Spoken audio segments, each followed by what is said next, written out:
Migado agbedi bokone togo bio kata ami yo kele nya de do ami baple ami yo kata le ede hodo e yo na be abuchi agbedo na mi ke mi gaba do de nya pe wona me ebe e ke mi ga yo mi pe amepepe evewo amerika ye huno e yo na be apeto e o kofisika pa de etolia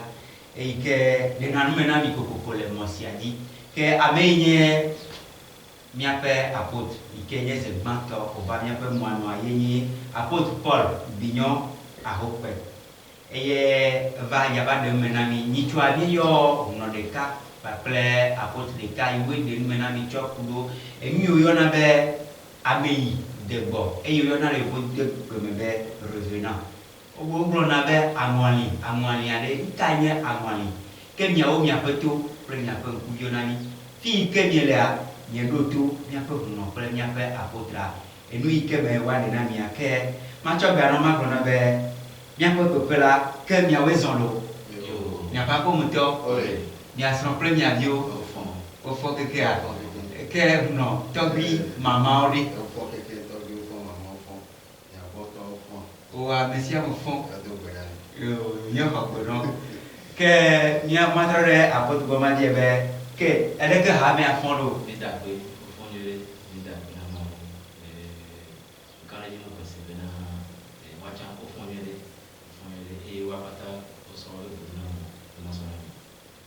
Mi do aƒe ke enu yiwo gblɔna be ame yi de gbɔa ke ame aɖewo gblɔna be enye luʋɔ yi ke va dona ŋuti la eye wɔna nu abe agbetɔ ene ke apôtre enu yiwo gblɔna be ame yi he de gbɔ alo revenant ɖe nuka wonyo enu wonyi wonye nyateƒenya. Enyo ndagbe na to dzi nɔna ɖe sia ɖe ma kabakaba mate ŋu gblɔ bena le ŋtsã enu nye nyanya alo nu nye kukunu kudo nu kɔm kple anua nu yi ko yɔ be ame yi de gbɔ revenant alo aŋɔlia ele nyateƒe ele gake vɔa ele le ha vovovo ame tɔ̃ dzi ha gbãtɔ ke mate ŋu gblɔ bena ame yi de gbɔa enyi ame yi ke wofɔ ate ŋu fa ame ate ŋu ku ate ŋu fɔe ɖe agbe ewɔya gbɔngbɔn wònyi va ge ɖe ŋuti la me ke eyi de gbɔ gake ba ame wɔya ni ate ŋu gblɔ be enye aŋɔli o gake ba miagblɔ be c'est un ressuscité alo ame yi ke wofɔ evelia yi ke magatrɔ sɔ akpɔ alo magblɔa enyi ame ɖe yi ke eku eye wokpɔnɛ eya le miabe nukpɔkpɔ alo miabe nuwo enyi ame ɖe yi ke ye ɖomahi yebe ame alo ebe luvɔ alo le bibla be setinua wogblɔna bena bibla be nukpɔ be nunyanua wogblɔna bena amea be ange le ɖisa ate na kpɔ ɖe ŋu ɖeka le bibla me le dɔwɔ be agbalẽ me gake me ye Petro gake me Petro wole do gaxɔ me ye ŋka ɖe dzi bena ela trɔ gbɔ ye bibla be hamea le do gbe ɖa ko wose kɔkɔkɔ wose Petro be gbea wobe Petro ye ame ɖewo be awo me Petro ye o be ye be dɔla ye gake eya fiɔ bena ame be dɔla nana anyi ke ye ne amea kua ebe dɔla ate ŋu ɖisa ato ame ɖewo ŋuti ana ebe gbeta alo message ɖewo wɔn ame ate ŋu kpe le dedre me kpakple na ɖewo ke ame ahatɔ̃lia eya enye ate ŋu yɔ ŋutɔŋutɔ be aŋɔli eya nye gbɔgbɔ ya nye nu yi ko yɔ be aŋɔlia gbɔgbɔ wonye nka eya ame mate ŋu le kple asi o ezu gbɔgbɔ ŋtsã le nunya nye le nukpɔkpɔ nye nua enya ya be ate ŋu ana to dzi nɔ. Yedo apene apôtre Bignon Ahokpe ke matrɔ ɖe nɔgã kewo kofi sika dasukpa ɖe nu etɔ̃lia gbɔ ma bie be eyi woyɔna nane ma yi woyɔna be ame yi trɔ gbɔ alo aŋɔli aɖe nyateƒe nyawo nyea ala le alakpa nyawo nye. Madape dɔbiɔ bigɔnya be nunya de dɔ watsã madape tɔ meko yɔna be aŋɔli ele aŋɔli ku be ko me aku na me aku ku be ko ito amale de ke ba ngale ya ka poporo le ya e ba lo le na pala amale wa amela te ku ma ko di alola di wa ela be zero amele ko mu nya be ku les no wadi encore et en esprit pour me que quoi pour nous le pauvre y quoi là il zena me dit ça veut pas lever à deux bonnes moi dit mais et le maman on connaît le bon dit moi dit mais et les que la personne n'a me lever à toi vivre tout bon vivre à deux bonnes mais c'est moi quoi à toi vivre là va toi vivre et cocuto la cocuve non là moi quoi au tire cahier la vie elle va découcher en année c'est cool la loi est dit la dernière ayi avec 10 mais quoi voilà man ni donc elle ici dit à la dolo o et dit avec quoi pour mener o et dit ma de coller baby boy il est derrière une chi pas de on y n'a dit qui va pas de baléa la mère pour les jouer mes fifi voilà tout est pour les jouer elle a pour les jouer mais elle pour les jouer il est toi mais dia pépé là ils sont le fond là dit le fond là on est peu le fond les gars me va soin là pour le on me voyait voilà le dos à comment et là où elle devait amener peu que tu sais à quoi à te blâmer on dit non il faut il faut aller à double là mes filles là il y a là c'est bien mais beaucoup les vieux ou pas là c'est bien et son moment et puis il va là il va vous même faut tuer là et il soit il vient là moi pour là plein il y a tout dit à ça version les vieux ou amis et ça pas genre que goya bombe amen toku profond qui veut que nous allons et ressusciter et il n'y a même pas de joie ici il y a tout au canassin il y a non il là tasser une soirée là quand c'est mon nom au boré bejo il toi il faut être fait wa et jona et que madomia et koni apôtre toko le blanc Jésus Christ et toi et mado tout maintenant ni point de peu nyawo nyo aje nyo ni mu nyo agbale me bi le he ni ha ni so do ni ha be susu o ba to be ejo agban wa le kia ejo ba jo na Africa ya nto wa egbeke pa ko mo yo le a ni la no to ti si ne le nu wa sa ko ko te la ni la lo mi to go we ga na mo lo ne le jo le kopere mi se no ne le jo le ta pa ko je ni nya te se bi wa fifi be gbe mi ke ne le jo le fu se ka la no so ya la et puis voilà les événements et tu as les cacha quoi et pas tu as là va mais à coup point d'olé à mais la coup voilà on a mais caca là on quelque temps alors ça derrière là on quelque temps pour le marquer dans mon trop pour là à peine parce que mais à coup le marquer de pourquoi trop les cas j'aurais appelle coup mais ma donc quoi il y a où les temples de il y a les pétards trop non les fifi ni dit à la fois et on a fait dans pour WhatsApp on parle de qui quoi mon titi là on va se perdre là on doit ni péta quoi il a mis péta quand je viens copier temple le fond et le temps mais avant non voilà et souffle go ya souffle go il va raconter des films que mi wa keta nyawa o ba me ya no figo wa yo ba nya ke ke jo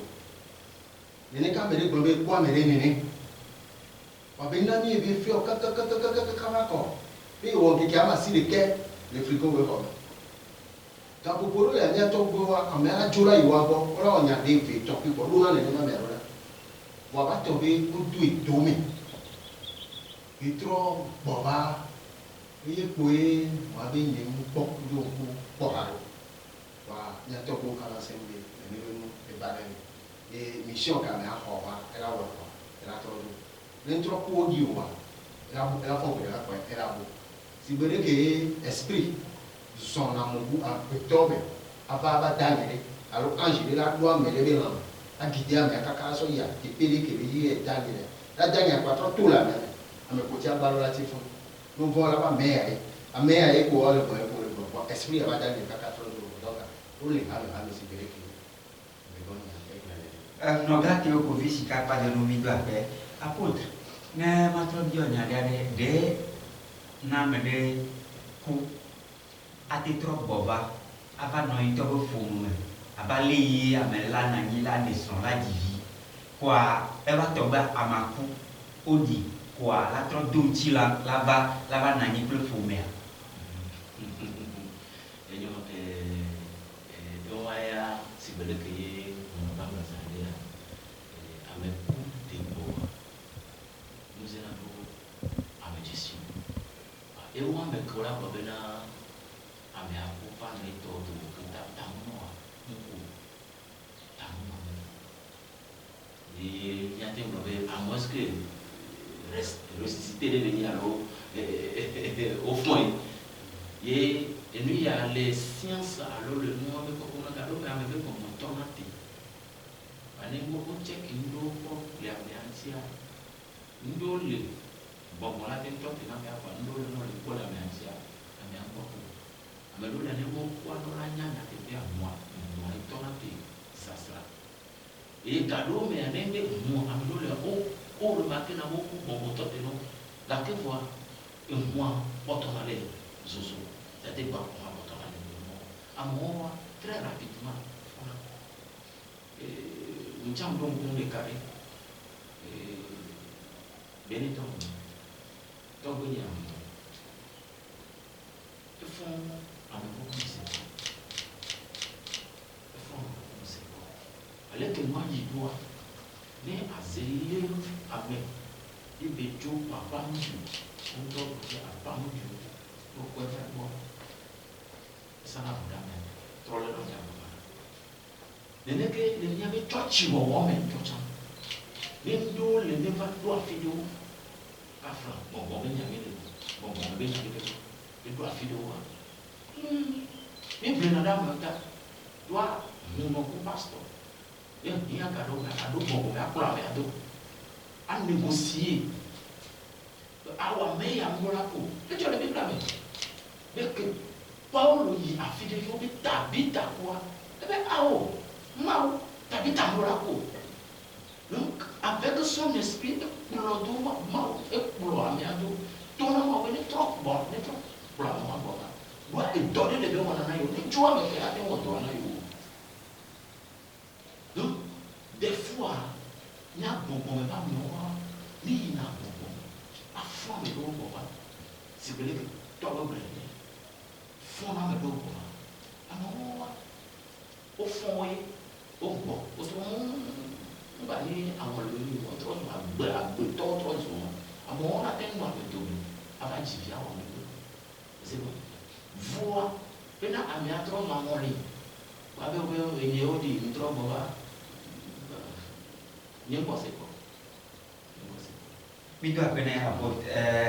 noga teo kufisika amele la tepu atobe obe a me afu odi patro fun la wa mo le atro boba atro ba no e ko fu me ala de fu me fle ame gba ojo le nebe funwa e ko ronti e de TV so la si la so ni akane do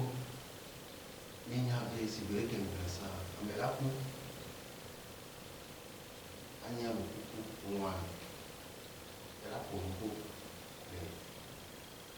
a fama ela com um pouco de olhar para o box e de como foi a troço a melhor ele hoje a troço não me ava e já e jogou com se qual non il est va voir il veut vous dire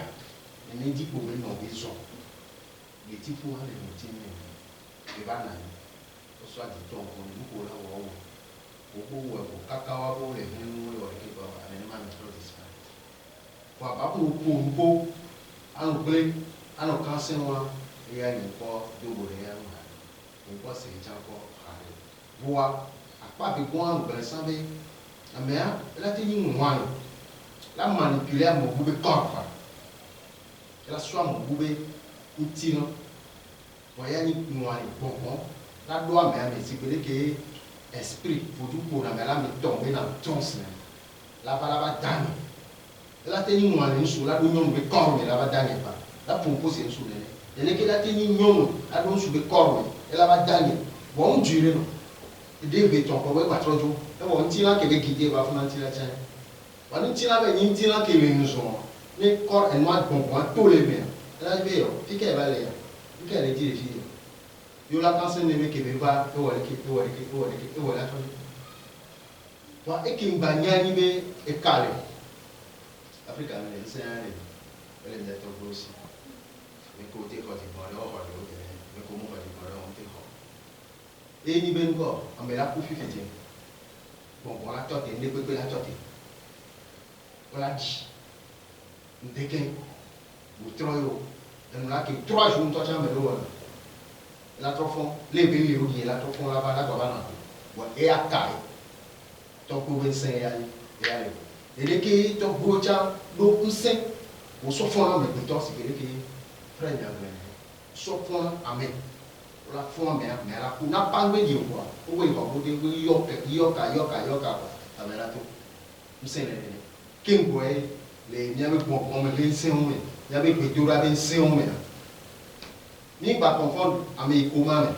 comme quoi mais pour la pas bon point ba comment mais là nous donc nous sommes les que n'y a pas gros années à mes coups de vie pour vivre par exemple il y a gros gros nous sommes respecter au pays voyez ni t'attends là-bas mais à me pour vivre pourquoi les gens mais quand le temple moi mais une voix prière que moi tout mon le nous venons fois mais à toi ben mi maman il y a le gars nous pour il y a que nous choisir il y a que nous louange à dire les gens mais la fond quand la tombe on sera pour de la d'accord à propos de et toi ni tombe à ouais c'est fait et les voilà c'est vidé là pour ici parce que c'est ailleurs tout qui le cargo là non il y avait la fois voilà pour et il y a des petits gens et des vivants la tiaque kakala bon à me fond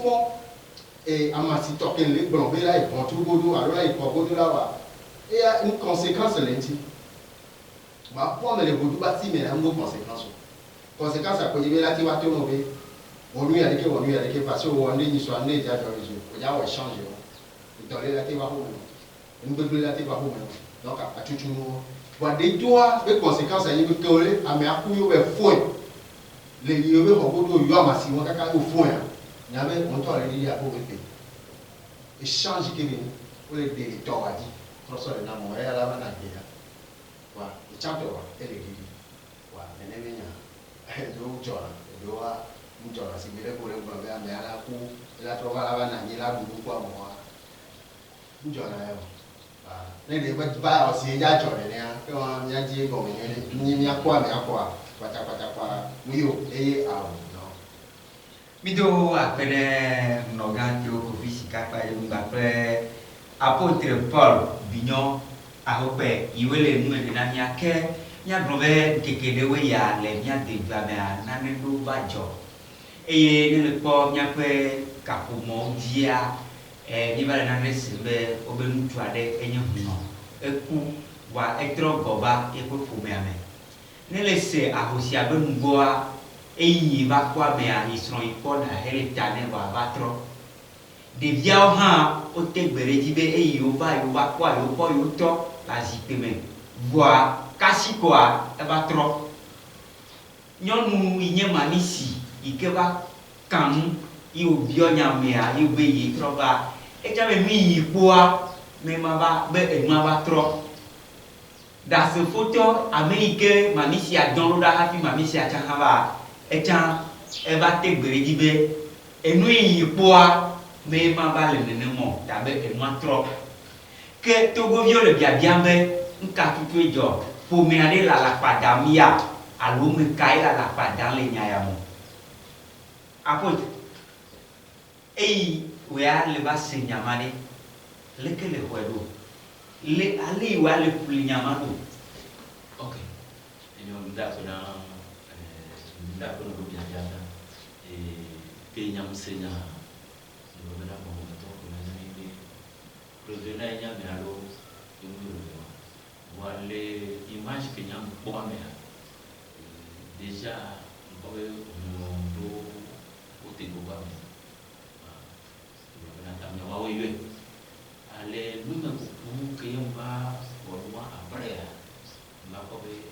à la fin de la vie de l'engagement à la fin de la vie dès que tu vas de l'autre on te voir à mettre au café bon nous pour là bien champion nous font pour que son pour et pour le témoin et pour les corps et mal nous nous jola ya à nous quand les événements n'a pas pu bientôt après apôtre Paul Vignon à Opé que nous gardons au profit si pas de nous et Tolia et il y a eu un débat à me carrer le saut et me carrer à faire mes familles au bois au Hanei ne pon et ne veut pas à me yobe pour trop boba à des c'est la mancade d'eau quand les gens n'y ne joie à l'eau à la panaille.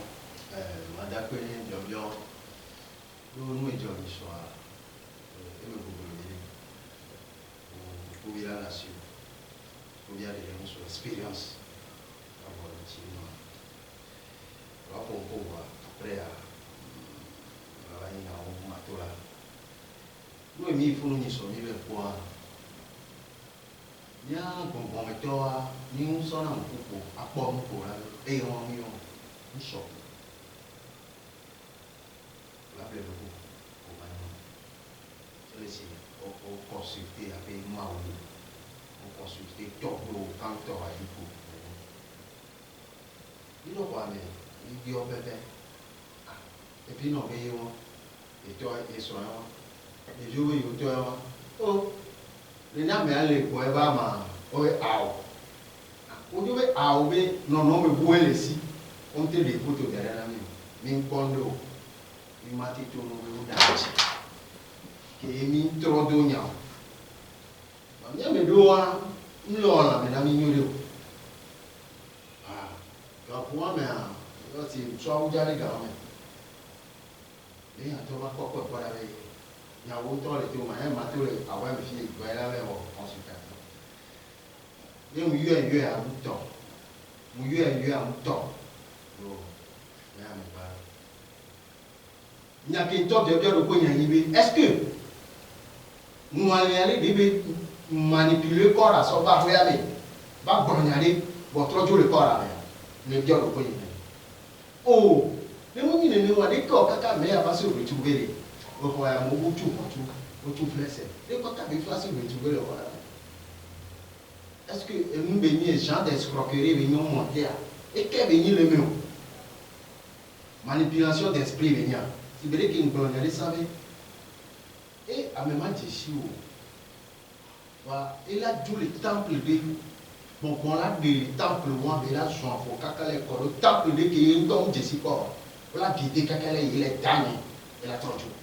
Il est qu'il y a un esprit, on a dit, doit me dire, la guidé, mais Kakale est damné, il a dit. Donc, hypothèse, qui a une dimension de peuple d'abord. Vous préférez vraiment trop enquête de. Il n'y a pas de qui n'a pas de qui a maman coupé. Et ailleurs. Mais pour couper pour qu'on ne peut pas me le même corps. Et moi, je vais comprendre que comme le même corps, esprit, je vais comprendre que comme le fond, qui est les anciens les fonds, sur les chemins, me couper à la période. Est-ce que quelqu'un va là-bas 5 jours? Quelqu'un va là-bas 5 jours, alors 6e jour, est-ce qu'effectivement, on va manifester le corps, 3 jours? C'est la question que je me pose. Question, il y a une idiot, il y a des cas de quoi. Il y a un idiot, mais un hour. Donc, il y a quoi, maman couper. Les tontons disent toi un pont comme qui est ici, il y a un vieux avec ton âme. Madame, nous qui avons un repas, il y a un point de temps, il y a un matériel d'assez, mais on ne va pas t'amener. Voilà, nous sommes encore loin par derrière, le test qu'il y a à me couper pour revenir avec nous. Ok, apôtre Paul Vignon au Père, que lui il est Johnny Chouaré. Nkata mia meyoyi Kristo mete gogo fima la nya nui tutu le dzɔdzɔm alo misue be wobe amea enyi hunɔ woku trɔ gbɔ va ta ena miame yiwo yi kristo hamea mi mete bo wo fi ma wa. Possible que une information afrania nia be pastor be bobo ke nia mo ma pe di basenya e mo peta mano nomina bisenya de que lu ele ene ba no donc même tempo fuma no be ni be o ni alo ni ko ao e si bele que to na sambe ya da do mi andenge bon pour des gens cordés et des jours donc moi sans cordés c'est à mon avis se manifester le corps moi trop jours qui ouais bon le corps là enfin test là que yo pour la comme là est-ce que bon on va mais trop jours parce que si elle n'a c'est qu'elle y a là elle n'a si nous dans la c'est comme bon peut-être un mois pour créer tout le bon faire et moi pour ma bonne et là rien avec moi bon est-ce que bon on dit pas encore là parce que pour la tête on fait quoi il y a ma papa on dit pas me boule voilà pas me boule comment on me pas comme oui oui moi je ne pas me boule ma mère a fait beaucoup de harika quoi nous on a pas trop qu'on a pas ça on a beaucoup et ah você convivia nem bem não é joa que um lugar que convivia já que isso só é bafana chave final nem bem não é joa mas nem bem não joa eu usa a medida nem a usa corda nem c'est quel din nani la meanti c'est quel décider nani la meanti que on l'a nous va pouvoir définir alors mais comment me quoi et le mameya auto éducateur alors avec quoi on est eu et on va pour quand la vie qu'on est on va on a bien chapa dans les dernières véracité il y a des nyaole et nyawame donc les nous me coulons pour le coulon puis l'eau chawa et il y a des ans il y a des ports il y a des pays les nyawame Mido apene apo unogati okofishika pademu eye nibe kwame ye uto ode kasisile la mebe ame ipoa menyano alimo ngbalu koni ke eyi mitro yare de bibe bioto biogbe emi ayo ba poade de ame ava jua alo alapanya onia d'après le hypothèse elle est bien signée. Ce soir, il y avait le président de l'État et il y a pourquoi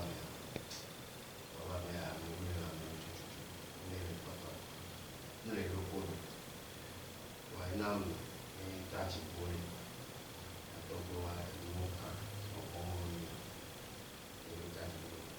il y a pour me créer à mes pouvoirs et top pas dit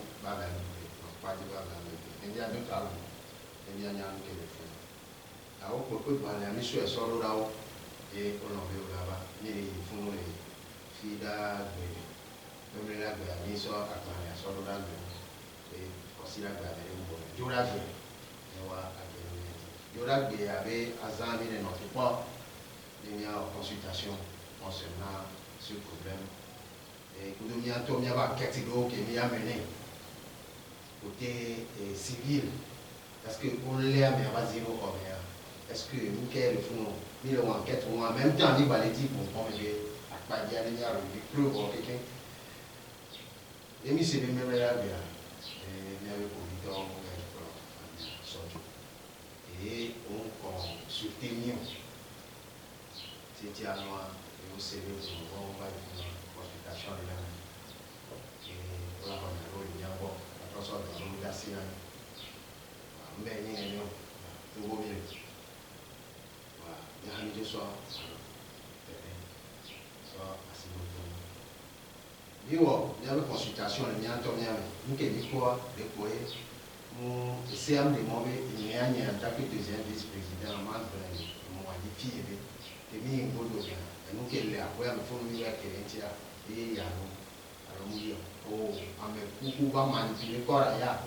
o ame kuku trofo ya o ajeni yo monter ku aso wa escroquerie ya no ame tonne je pense le cas ya wa et pour moi de moi à de nouveau qui le président de la et allez voilà mais il y a Fiahole akẹ́jàdì ìsọ̀rọ̀ fiahọ́ ti bí kòǹkòkò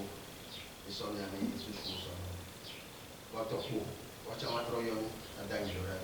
ní gbọ̀ngbọ̀n mi pàdé yẹn ní kébì náà mi láti dé bẹ̀rù wọ́n sọ ipò kíyèsí wọn ti àsọ̀bọ̀ ní wọ́n bá kẹ́jà yìí wọ́n á kọ́ solution ní lè kàtà ọ̀nà yìí bẹ́ẹ̀ ìgbà yẹn mi láyé bẹ̀rẹ̀ òbẹ̀rẹ̀ kàkálẹ̀ ní wọ́n tó mi láyé bẹ̀rẹ̀ òbẹ̀rẹ̀ ní wọ́n tó mi nkẹ́ tuntun yìí lè jọ̀rọ̀ fún wọn. Birati kakala kerenti ebe ya tini kerogo wale to bena nyawe ko bicho omnya sina mi anya be esi pon pon me ele possible amele la manipule corde ya ele pon pon be mo la kula fún asi be ko le bio nyane un bio un ko proof won témoignage won réunion donc amazing to nya la peut-être be amon ko le ko be yo ko ame blogué na ba ko ba qui s'est roulé tout qui s'est roulé là peut-être à Tchèque on a pour la zone de ça maintenant quoi on est preuve que tu as témoignage que tu as payé voilà les cas là mais là il y avait vraiment une quelle joie et il y a tu vois nous la prendre on la donne on a bien Video apene mnoga ki o kufisika ke apôtre Paul Bignon a opé ne mi evase be na ne jonene no yo ya me weni Kristo ha me ba mo ne mi o be nya do berade ne mi vele bera do mare de mi senti na be bon deva ba do ame yo trop fond alo do ko mi ba kona be o ame ya o va yo yo be ame akwa do bera kwa e ko ame anto fond mano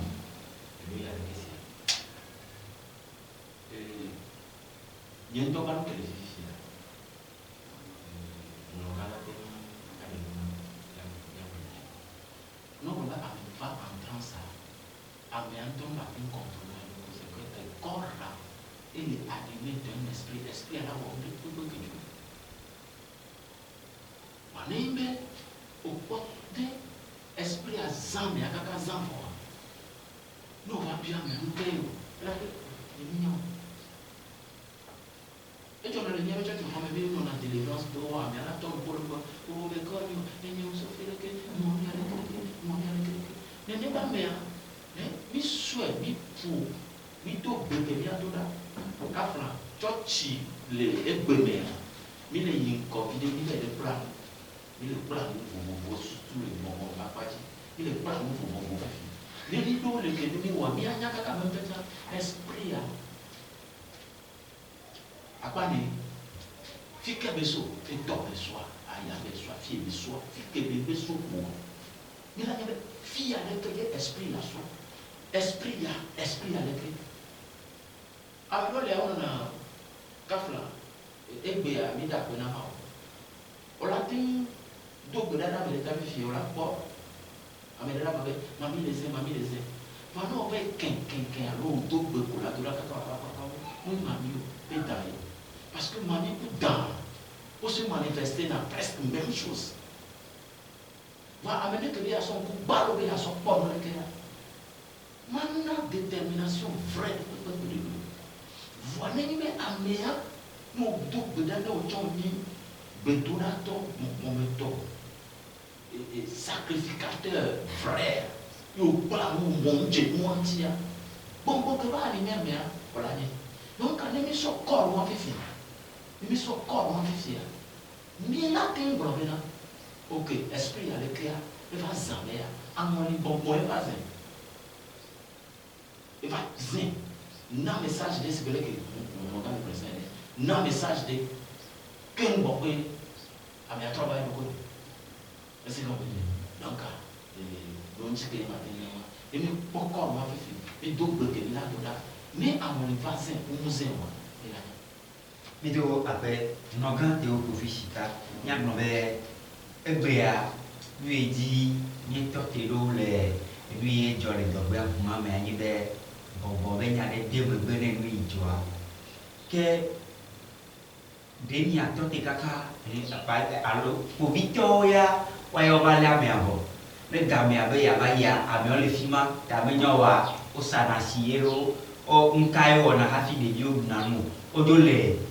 povito wa viole wa srode nyaka brole ke nya da sikaka be povito wa ba don me lo da yo hafi wa de afo alo emi emi ani ko le mi nya te ma o ye nya te pe ala de dego ne to go vio pata ple ko ya ela be no no me tatawa o di jale hi ko ne akata me de nya to te kaka ba be povito alo ji gba we la yo hafi yo ba de nya te pe ala go ah o da ko de nya ko bia ko le ne ah to bo fi ya aso ni pe no la sha bu ko se abu ko abu ko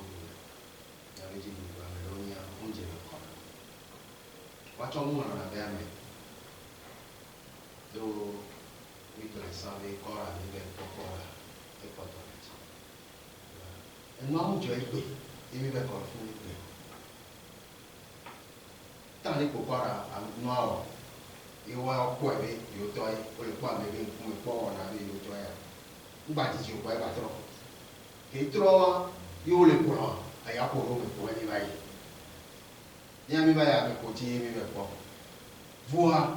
ya yin gbodo mi anya be pompon moyen wa to be moyen tu va manifester le fond trop droit il va ouais évidemment Lolo le ya ke bi we ni chan in conclusion le ya so na convito voilà le mi fou le temps il faut pour beaucoup observer il faut qu'elle ait pour ni a bon toi ni so on est là dans la wa we kwa keta yo ni a mi a bon toi ni so no be ni ya le ke no na le ke le ke mi a bon toi le ya wa o le ya wa ko so na o o ba kwa tole watu waji ba mi kamila to ko asimu ni mate yififi mi le ho amea mi le ho ame de to ko la libéré na ni do ameke les jouer rôle loin revenant le là et toi tu vas se le porter plainte comme si o est carcélé et devine et toi me dit so bon et a trop profiter tout moi-même toi ça les dit là dit na me voir alors que ben et bien toi bonbonner manipuler là les dia enya be bonbon manipuler na et donc wa ebe yem ti to bonbon ba pa do ba ale be yen to a me be do ko pre to a me pour pre to a bo be bonbon ba pa dia e me dina ne ke to fi mota e ma to de jo dia kon di ko yi pro de jo so yi mi yo no e ba mi gba no be be ku ele capo more di be ebe de via ne ke be se ahore me ba ti to ko me ba file e pastor le yo qui avait mal dit les filles mais quel Dieu même question posée dans les liens il te doit dire le Seigneur il te doit dire bébé il va d'abord douer il va d'abord douer à cette heure il va vérifier mais au témoignage on sort Bible sort direct aller on le yo le pompo et tu as posé un peu caca avec la peau les gars les corps de béni elle est fascinante et corps vide de béni qu'esprit au saut tourner mais dans la donné alors les wondés attends Joe à blé corps à terre les victoires là protégées de bien les bébés ton quelqu'un on avait tout là de la pandémie il on avait tout là la roue le tour et c'est moyen sain il y avait bébé on les va c'est quoi est-ce qu'il était révélé moi sans joie nous voyons bien est-ce qu'enquête il y a relati ou elle pour combien de temps pas est-ce que Gabo pour me le journal pasteur Wacha et encarcéré les vias sont dans Robéa si les vias tout à Bole Tutu et Role Tutu voilà la même territoire si il y a tout quand avec Zido voyo les chats il peut faire funa donc enquête tout les ou la mener to nous pays pour décider quoi de quel de quoi les côté Afin toi les béné là de dire là si tu vois les noix mais au yo beaucoup de va venir va kafa au yo beaucoup kafa et kapoli jongwe poli jongwe les bloga grabu jungena et toi be aliti buno et be et toi faut dire à bozona et pour la méthode c'est béné à les fonds et pour la méthode c'est béné à les fonds il faut me quoi les kafana les bloga yo toi va yo mo le kafan ko la bena de nyawe be wato ba ma okwo jongwe nde le fun ke mi akon me to wa le ni gba do ble ku mi abe gbon o ni gba do ble o amo hun no yi fun me hun de pe to kwa ke to se ka ke yi fun aya ta ho so le ko ko ni ne ko ko di kwa di mojo mi no jo ble ne bo le ba to be na le esprit le ba manipuler mais on peut fun na la ke déclarer pas. Mi avait Jeannette et les fourmis de pop. Jeannette de Toba, la qui dit Jeannette. Qu'est-ce que Jeannette a les fonds? Il y a un banquet, il y a des coups de mieux pour vite au problème. Donc, tout le monde a Jaco avec moi. Pour lui, à mon corps, au fond, si maintenant, si tu quittes le coup, pour vous dire la dénoncia, voilà, mais le tour pas d'aller comme le papa, parce que le tour de pour la médaille prison. Et bon, et toi, j'ai là. Puis, il y a nous qui est réel, qui est toi, ni pas qui est et nous qui est fédération, les vents, les clés, les vents, nous qui est les vents. Nous menacons à mon fifi. Il y a mon beau. Il y a fait croire à la famille, mais on va en voici à cause de 100 000 là. Il y a mis son coup pour nous. Il y a fait croire à la famille, alors que effectivement, nous qui sommes tous les nous les prenons, on les croit. Mais nous avons enquête à nous, nous avons enquête à nous qui nous avons meilleur escroc. Mais on va crier haut et fort. Il y a des événements bâtons. Là, mais là, pour avoir mais là, bon. Puis pour les négliger des communes. Pour les négliger des communes. On les voit renseignements des people. On les dit, mais on va dire comme moi. Il y a des communes qui ont noté, à part pour voir le commissariat, on y vient, mais les ah, mais la commandation, parce qu'il y avait, et à ce soir, élection hors quand même. Il y a on connaît les à quoi si vous. Les qui veulent boire la suède, mais suède non. Pourquoi il a trop d'amis au rami fuité? Il y a pas que l'on y a les quinti, les qui font les rois. Parce que les mis suivre quoi, les gens suivre n'y a que les vieux le plan. Nous devons manifester. Nous devons gagner le fond. Bon, enfin, et jouer. Même je ne vais pas pour jouer. Et pour voir quoi, les là, à mon jardin à boire le fond, les nains vous faire. Yo, nous savons. En croyant que, à me qui va gagner un peu quand on le fond. Hypothèse, mon qui a mis nous là, ignorer. Non, non, on l'a tué mon gouba me parle. Le poignard, on l'a tué mon gouba me parle. Alors que les judo me nous a joué les filles. Même le gros bob et on a cité ce cas à pencher le côté one. Les côtés christianisme baignant, on l'a sur côté one. On l'a dit, mais que la gamme bonbonné manipulé. Mais à toi, mon idée. C'est ça. Et maintenant, il y avait beaucoup pour l'âme. Beaucoup de la béton. Nous mais à don sous bébé. Beaucoup de gens sous mais à don nous bébé. Ça n'est pas la joie.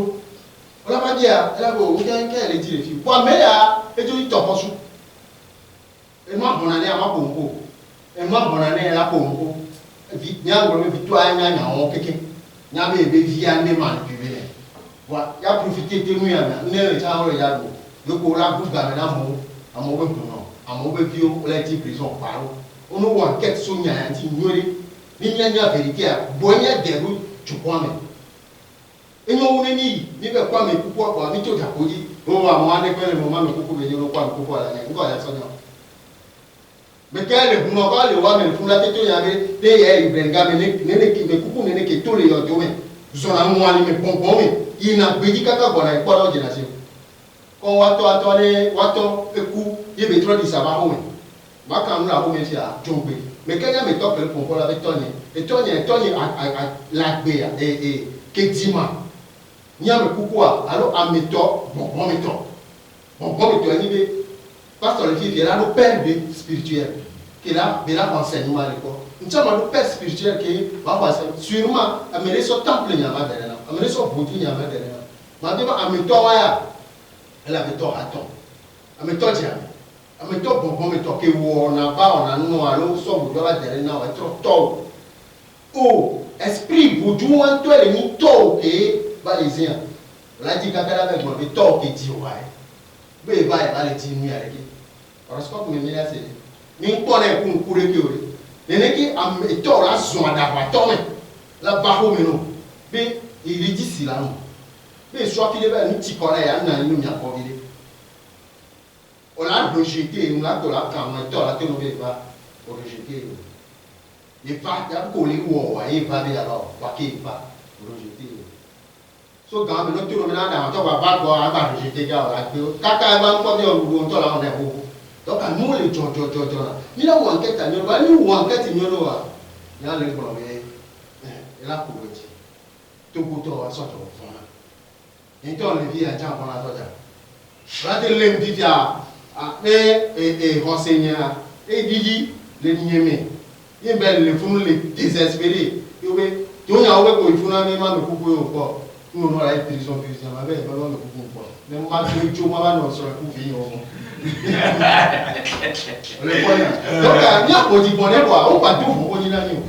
to e jo wa gbogbo mi to be do yi mi le ja bele yo ni mo le mo pa mi la bo le mo de ma la bo to no pe ti ka wo tri be ya pourquoi pas enu ko mi le gbe won ami zilutu ye mi le gbe wa ni to be mo le ni quoi so jo patapata wa kokwa na o wo re kiki sans consulter les responsables de la tradition équatorienne il y a encore équatorienne donc pour moi maintenant les bible va pas dire mi va seigneur que Yesu to do am cha mbo bo ya e o ke la globe Yesu e bo le otu o ke la pe globe e be Yesu ku fon pa wa ya o so ta no afuri wa jo kaka ke mbo ti instauré ne be image avec les vidéos na kaka wa na ji donc il y a le globe ne be no ko le impossible Afrique a ce mystère non Afrique ya nous que la te jolé du boum nga wa te jolé Afrique yémi là le colonel de joa ne adjele me nya dia dia nya wa automatiquement nya to puju pour adjedo zerika be adjelo donc ce qui veut dire ne vrai aba jocha mi la so pour la foi mo la wala ba se to be yebe adje amen wana la ba to alo la boule la romana Afrique c'est mystère nya bon dire nya mystère a nya ji nyore o yo mi ani la do nya ti na o le ke ngbo na le bonbon me nya gbele na we Mido apene nogan kilo fisika pada nu estonia apot o abe mi na re nyago na pe papa pe mi o kata bi blanfiare na ta fofu kai la sio la tu a de to mene americo le tuti e o le nyan kose kaka do le ya e no e nda to na ncha e un che ma ten no su no anzi la nyan che ba ma chen na amone des manifestations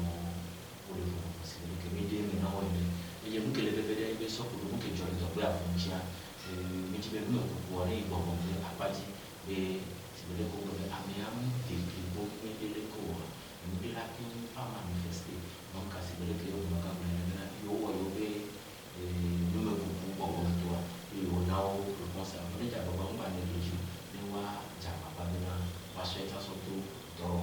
ne o mi asile ni o cha na okay mo no wa ke ye cha ya wa mi ha o na cha problem ye cha ya ti mo nya nya to apola Mido ape ke no teo ko fisika pada nu nyaka cho de to mene ame wele nyako ple ame wele tuji be o asina ne chocho e bi jole ka bia mo anchi mata pe nya jubale so ada pe ne to ko du point ya be jubolo o lo wa sans liberté d'expression. À quoi vous parlez, pas à ça d'aller pas pour voir pas n'y avait pas fait fort et j'avais pas trop nous les pauvres mais n'ami qui so vous avez pour quoi le mais et pour là ouais ça n'ami quoi il n'y a rien pas les miens j'étais dans les fonds gamin du là ouais tout faire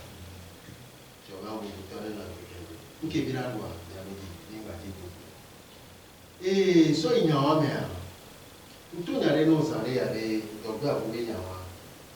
Il y a tout le temps qui vont dans soja. C'était à Madini, c'était une passe à Boubé. Mais ils vont dans soja, les bébés.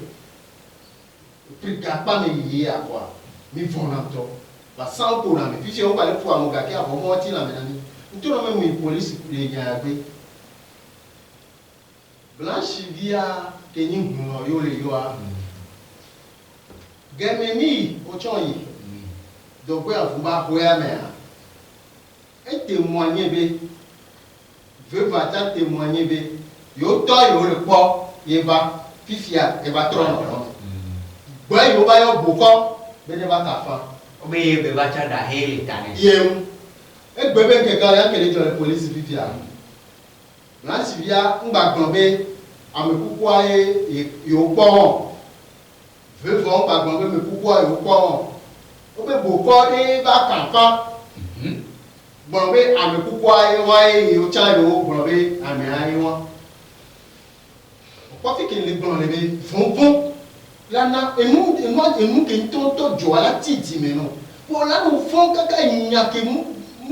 li ko la gbon kaka wa be tasi le ti oko o cha be post on ku vi o bien vele ko wala na de jo ma ti ale na o la di nya de pepe la gbon ko ba to mo be bi o la original la wa te ko la be ko do ko dina ya e o e na ngba le te gbere di be nya so ti kon le pour patience pour expérimenter pour parce qu'on enquête moi on est tranquille vérité qui vient pour voir qui me dit avec va trop dire bon bon et nya wo be toi ni la c'est la je be toi ni la c'est il a je be da ni la passe il be be wa ma gbon be mi la ke jo a yana wa nya be wani wani alors vous parlez que bon on avait réincarnation et ça va ni alors pour que et wa cha ma jante yo la kwa me abi wo na me a ame ko be jo ame la ko na bi geste le me be ko ne no no me nya de bidele alors e tin de le nyon me wa fofo nyi jo nyon bi wa nsu e jo ino le po be wo na nsu abi wo na de o la no ko le bi na e chale Africa ele na to wo joka nyanya wanyale mwalia ele dokwe afuwe nyaya ngba nyi mpo wa di ko de ko no ngba nyi mpo wa be joko se de ko be taba ito o mi o mle o de mi to le mi ale de ko no e ba do pepe won eke le ja tu présenter ti o le ja o mo re o e nya be wa so nya be te pe na ni e nya ro bo ni ja si nya na mi nya o nya ba do gbe na o nya o nya ba do gbe no le anu kware didi me on passe réseaux sociaux ame fun to lo ba me kwa e ya do kwa vision ho enyo ke njoni ame kuku ayo wale gbongbon ke yo ba zen de dia to gbongbon ke le to npore o to hoso wa be ke le fun e victoria pip da to hoso wa bele e nyabe nyale kuro nya no nti nimba kwa fo nyale kuro amwalia ele existe vraiment wa enya ya nimpo wonu nígbà la fún àti akẹ́tọ̀ọ́ rẹ̀ ti ní àhámi ṣùgbọ́n àríṣò mi àbọ̀rọ̀ méjì ní àǹkwárí ní bàtó àlẹ́bí innocent ou innocente wa ń gbàtọ̀ kọ̀ọ̀nù nọ jòjò pẹ̀lẹ́. mi do apene mnogante o kofisi ka da supa lenu etonlia bakle apôtre Paul Bignon a ope ikewe ba den menami chokuro enu yo yona be ame idebo allo un revenant on va den menami bakle ikere jole do be avoka kavalo wele be ya mi do apeno onda si bo do iyo ba den mene to go yo nya do apegare no ke ame yele machine a bodo emi le noa po le yie ko ne ame zereka wele be ikemi le wa enye Kofi Bertin Jaka ke bi onye to be ahate fute ko Aristide allo tesco Aristo ke ma grona mi be e cho ma allo mau ne po bia kata nyata ale be waga fongi echo ke nyaga idoaji nyate ba eye ko kuna mone abuto ke mi wana be